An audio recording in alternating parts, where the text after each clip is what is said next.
उनसे प्यार करता था या बस रिस्पॉन्सिबिलिटी निभाता रहा। उसके पास सब कुछ था, बस मेंटल पीस नहीं था। कभी आपने किसी इंसान को देखकर सोचा है, यार इसके पास तो सब कुछ है, अपनी स्टार्टअप कंपनी है, लग्जरी कार से, बड़े घर है, ब्यूटीफुल वाइफ है, लाइफ बिल्कुल परफेक्ट लगती है। लेकिन क्या ये सच है? जो इंसान बाहर से सबसे सक्सेसफुल दिखता है, क्या पता वो अंदर से सबसे ज़्यादा टूट चुका है। Hi, I am doctor Publin. Today I am going to share a story about Arjun, और मैं अर्जुन बन के ये स्टोरी शेयर करूँगी। इस कहानी के सभी जो कैरेक्टर्स हैं उनके नाम बदल दिए गए हैं ताकि सबकी प्राइवेसी और कॉन्फिडेंशियलिटी बनी रहे। ये स्टोरी रियल इमोशंस और लाइफ एक्सपीरियंस से इंस्पायर है। ये स्टोरी शायद सिर्फ मेरी नहीं है, हो सकता है ये कहानी उन हज़ारों लोगों की हो जो रोज़ हंसते हैं, काम करते हैं, पैसे कमाते हैं, लेकिन रात को अकेले अकेले रोते भी हैं।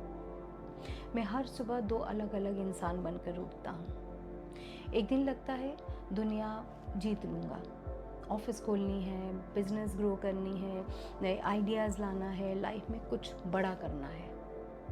और फिर कुछ दिन ऐसे होते हैं जब अलार्म बजता है और मन करता है बस कंबल के अंदर ही पड़ा रहूं। ना किसी से बात करने का मन करता है, ना काम करने का, ना जीने का एक्साइटमेंट है, सिर्फ एक खालीपन सा। लोग मेरी गाड़ी देखते हैं, मेरा घर देखते हैं, मेरा बिजनेस देखते हैं और बोलते हैं आपका तो लाइफ मस्त है। लेकिन कोई वो रूम नहीं देखता जहाँ मैं अकेले बैठकर खुद से लड़ता रहता हूँ। कोई वो रात नहीं देखता जहाँ नींद से ज़्यादा आंसू आते हैं। कोई वो साइलेंस नहीं सुनता जो अंदर रोज चीखता है। मेरी कहानी सक्सेस से नहीं, रिस्पॉन्सिबिलिटी से शुरू हुई थी। मैं घर का सबसे बड़ा बेटा था और शायद इसी वजह से मुझे कभी बचपन मिला ही नहीं। जब मेरी एज के छोटे बच्चे क्रिकेट खेल रहे थे, मैं घर की प्रॉब्लम सुन रहा था। जब बच्चे फ्यूचर के सपने देख रहे थे, मैं सोच रहा था कि घर का खर्चा कैसे चलेगा। सब बोलते थे तुम बड़े हो, तुम्हें ही संभालना है, तुम्हारा छोटा भाई बहन तुम्हारी रिस्पॉन्सिबिलिटी है। आज भी मैं खुद से एक सवाल पूछता हूँ, क्या मैं उनसे प्यार करता था या बस रिस्पॉन्सिबिलिटी निभाता रहा? समटाइम्स रिस्पॉन्सिबिलिटी और लव का बीच का जो डिफरेंस है वो समझना बहुत मुश्किल हो जाता है। मेरे पापा बहुत कंट्रोलिंग थे, घर में रोज़ टेंशन होती थी। मैं बचपन से अपनी माँ को रोते हुए देखा है।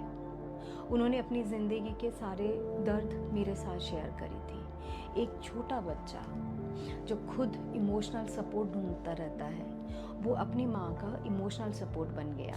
मैंने कभी सुपर हीरो बनने का सपना नहीं देखा।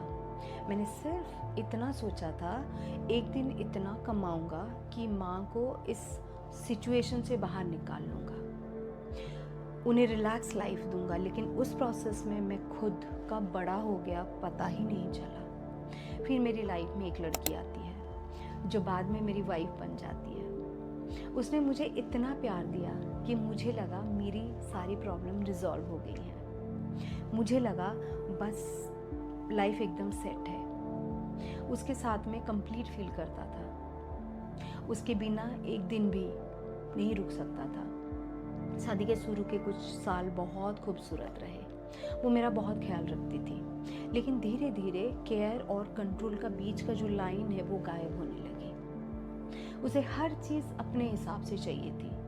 मैं कैसे बोलूँ, कैसे रहूँ, किससे मिलूँ, कब क्या करूँ, और सब कुछ। और सबसे मुश्किल बात, वो कभी मेरी फैमिली को अपनी फैमिली नहीं मान पाई। दोस्तों से भी दूर हो गया क्योंकि वो मेरी दोस्त बन चुकी थी। मेरी माँ से बात करना एक इशू बन गया था। मैं चुपकर माँ से फ़ोन पर बात करता था, चुप के घर जाता था। सोचिए, एक बेटा अपनी माँ से मिलने के लिए भी चुप ना पड़े, इससे बड़ा दर्द क्या हो सकता है। मैं रोता था, उससे कहता था मुझे सिर्फ तुम्हारा प्यार चाहिए। लेकिन धीरे धीरे उसकी प्रायोरिटीज़ बदलने लगी। फ्रेंड्स इम्पोर्टेंट हो गए, उसके साथ आउटिंग जाना, पार्टीज़ जाना, टाइम स्पेंड करना, और मैं बस वेट करता रहा कब वो मेरे साथ बैठकर 2 मिनट बात करेगी, कब वो पूछेगी तुम ठीक हो। एक दिन मुझे एहसास हुआ जो इंसान मेरी लाइफ का सेफेस्ट प्लेस था, अब वही मेरी सबसे बड़ी इनसिक्योरिटी बन गई थी। मुझे बचपन में पापा से डर लगता था, अब मुझे अपनी वाइफ को खोने का डर लगता है। मैं फिर से वही बच्चा बन गया था जो हर वक्त किसी को खुश रखने में कोशिश करता रहा। टाइम के साथ उसने मेरी हर कमी देखनी शुरू कर दी। तुम अच्छे कपड़े नहीं पहनते, तुम पार्टी पर्सन नहीं हो, तुम एक्सट्रोवर्ट नहीं हो, तुम एंग्जियस रहते हो, तुम दोस्तों के हस्बैंड के जैसे नहीं हो। और धीरे धीरे मैं खुद को वैसा ही देखने लगा, एज अ नेगेटिव पर्सन। मुझे लगने लगा शायद मैं वैसा ही एक ख़राब इंसान हूँ। हमारी फाइट बढ़ने लगी, मैं भी गुस्से में गलत बातें बोल देता था, कभी कभी टॉक्सिक हो गया। सच तो ये है, जब दो लोग खुद ही अंदर से टूट रहे होते हैं तो वो एक दूसरे को भी तोड़ देते हैं। फिर एक दिन पता चला उसने अपनी इमोशन, जो बातें होती वो किसी और के साथ शेयर करनी शुरू कर दी। कोई और था जो उसकी बात सुन रहा था, उसे समझ रहा था, उसे इमोशनल सपोर्ट दे रहा था।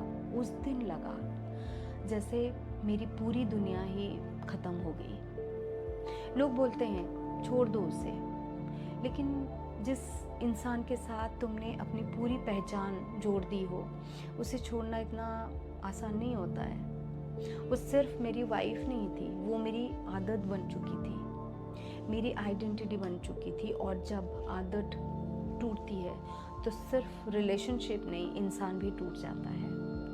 आज भी एक कमरे में अकेले रहता हूँ, ऑनलाइन ऑफिस का काम करता हूँ, फैमिली से भी ज़्यादा बात नहीं होती है। कभी कभी लगता है मेरे होने या ना होने से किसी को क्या ही फ़र्क पड़ेगा। मैं मरना नहीं चाहता, मैं सिर्फ ऐसा जीना नहीं चाहता। दोनों में बहुत बड़ा फ़र्क है। इन आर सोसाइटी हमारे लड़कों को बचपन से ही सिखाया जाता है, लड़के रोते नहीं हैं, स्ट्रॉन्ग बनो, सब कुछ खुद हैंडल करो। लेकिन रिसर्च हमें कुछ और ही बताता है। नेशनल मेंटल हेल्थ सर्वे निम्हांस के एक स्टडी कहता है इंडिया में हर 10 में से लगभग एक इंसान किसी ना किसी मेंटल हेल्थ कंडीशन से जूझ रहा है। लेकिन स्टडीज़ ये बोलती है कि बहुत सारे इंडियन मैन अपने इमोशनल प्रॉब्लम से किसी से शेयर नहीं करते, फैमिली से, ना दोस्तों से, ना प्रोफेशनल से। एक और टेंशन की बात यह है कि national crime records bureau NCRB के डाटा के हिसाब से इंडिया में सुसाइड से होने वाली डेथ का लगभग 73% हिस्सा मेल का है। और फ्रंटियर इन साइकियाट्री में पब्लिश एक रिव्यू कहता है दुनिया भर में होने वाले मेल सुसाइड्स का लगभग 24% सिर्फ इंडिया से आता है। ये सिर्फ नंबर्स नहीं है, ये उन लोगों की कहानियाँ हैं जो अपने दर्द को कहीं ना कहीं छुपा के रखे थे। कई बार मेन अपना पेन दिखा नहीं सकते, वो गुस्से में, इरिटेशन में, ओवर थिंकिंग में, अकेले रह के, दूसरों सब्सटेंस यूज़ करके, और वो चुप हो जाते हैं। अगर आप ये वीडियो देख रहे हो और आप भी बाहर से स्ट्रॉन्ग दिखते हो लेकिन अंदर से टूट रहे हो, और अगर आपका आसपास कोई फादर, हस्बैंड, ब्रदर या दोस्त है तो उनसे सिर्फ ये मत पूछिए काम कैसे चल रहा है, कभी ये भी पूछ लीजिए तुम सच में ठीक हो। तो एक बात याद रखना, मदद मांगना वीकनेस नहीं होता है, रोना वीकनेस नहीं होता है, अपनी फीलिंग्स एक्सेप्ट करना वीकनेस नहीं होता है।